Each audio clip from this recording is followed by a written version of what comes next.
Okay, today was a little bit of a train wreck, and for that I apologize greatly. So I'm going to try and walk through this a little more slowly. I'm going to draw stuff out and explain it, or try and explain it a different way, trying to slow down. Okay, so we've got our neuron up here, right? And ultimately what happens is acetylcholine is released. Okay, so we're just going to say that that's acetylcholine. Okay, so acetylcholine is released. We're going to say that's our first step. Okay, now, sorry about that, we've got our muscle cell, and we're just going to draw it in blue. And we're going to say that this acetylcholine right here binds to, so I'll just put 2 here. So acetylcholine binds to, it's a nicotinic cholinergic receptor. Nicotinic receptor, okay? And as a result, we're going to make sodium orange. Sodium can go in through there. Okay, so sodium influx. This is a graded potential, okay? It's not enough for us to reach threshold, but it's getting us there. Okay. Now, along the membrane, and really all over the membrane, in addition to these ligand-gated channels, we've got voltage-gated sodium channels. So what happens is when this graded potential, when this depolarization occurs, so this, just to be clear, depolarization, okay, that causes 4 here. And with 4, what's going on is we get more sodium going through these voltage-gated channels.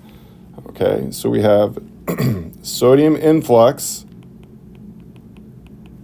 through voltage-gated sodium channels.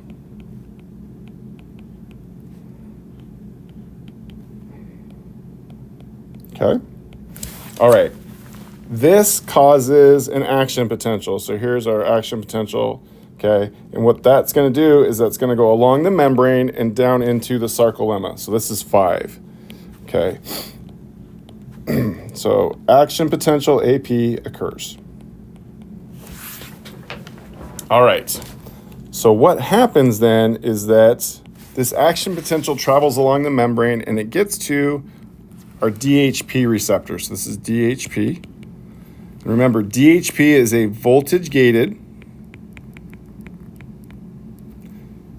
I can spell, voltage-gated calcium. Okay? So we activate, so we're going to say that this is 6. So DHP opens. Okay? Now when this happens, this actually causes 2 things to happen. One, we have calcium influx. So we're going to say calcium goes through here. And then at the same time, what happens is there's like a little connection. Okay, and so we open this door, okay, on the sarcoplasmic reticulum.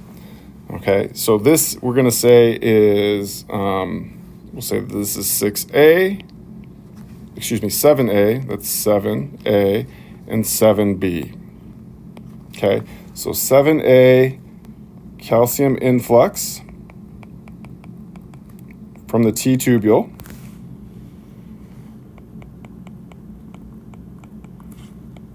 And then 7B, we open ryanodine.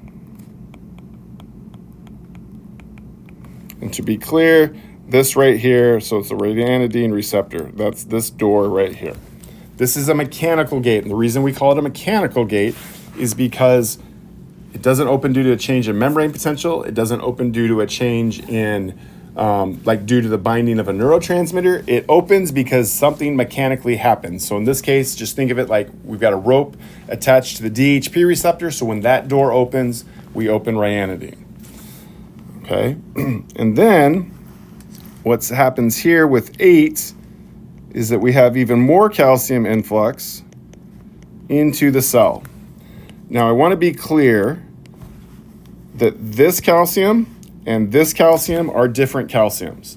I know that on the picture that was on the slides, it made it look like calcium goes from the T tubule into the sarcoplasmic reticulum and then out of the sarcoplasmic reticulum into the sarcoplasm. As I understand it, that's not the case.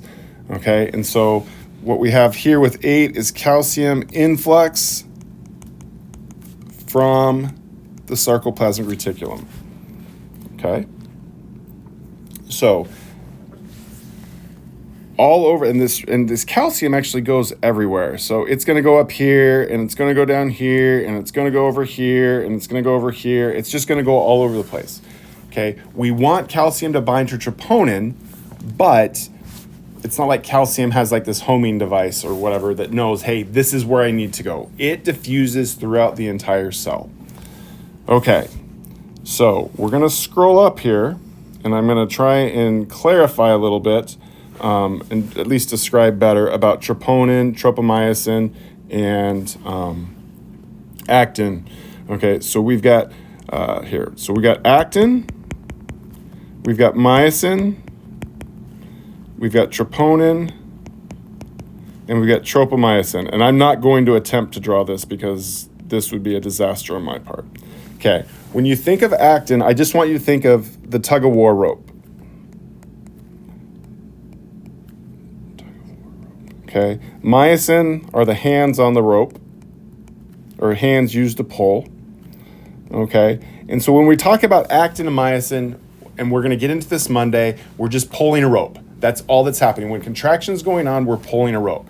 When relaxation occurs, we're letting go of the rope, and it's going back to where we started. Okay, so then we've got troponin and tropomyosin. So troponin and tropomyosin prevents actin and myosin from binding.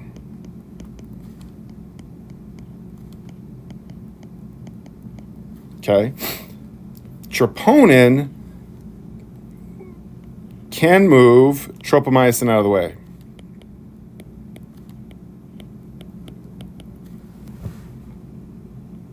Oops, I hit a button. But in order for it to move out of the way, we need calcium. This is why calcium is so important. If we don't have calcium, calcium can't bind to troponin, which means tropomyosin doesn't move out of the way, which means actin and myosin can't get together. So this calcium here will go bind to the troponin here, which will move tropomyosin out of the way, okay? And then actin and myosin can get together. So just to write that so we're clear here. So this calcium, so we're just going to say step 9, calcium binds to troponin.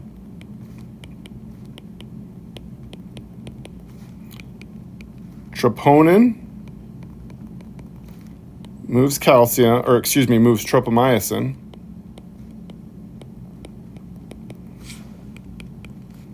Actin and myosin hook up.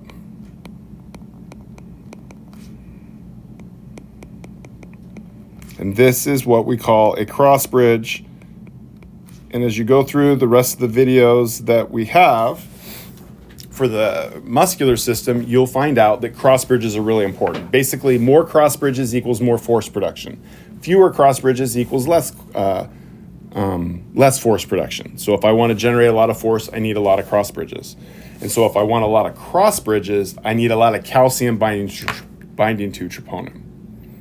Now, the last thing that I want to mention here real briefly, and this probably wasn't the best place to do it, but I did it anyway, and so for that I apologize, is that on the sarcoplasmic reticulum, and I want to make clear that this is the sarcoplasmic reticulum, is that we've got a pump, okay? And what it's doing is it's taking calcium that's in the sarcoplasm and putting it back into the sarcoplasmic reticulum. Just think of the sarcoplasmic reticulum as a storage space for calcium.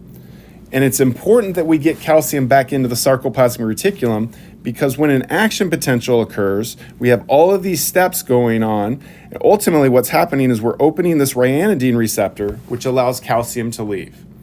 Well, by pumping calcium into or back into the sarcoplasmic reticulum, we're creating a larger gradient. And so when that door opens, the larger the gradient, the greater the flow. The greater the flow of calcium, the more calcium will leave the sarcoplasmic reticulum.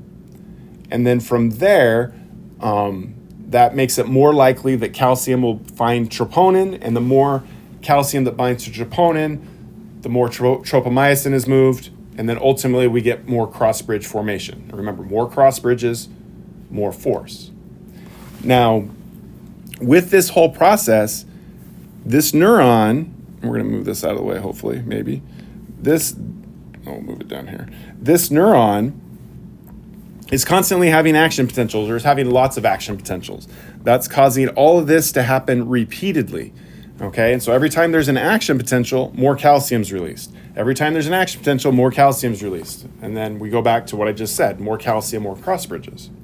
Well, once the action potential in the neuron stops, all these other steps stop. And so right here, this door will close, which will close this door, which means calcium's not being released. This pump, however, is constantly working, and so it's taking calcium that's in the sarcoplasm and pumping it back into the sarcoplasmic reticulum.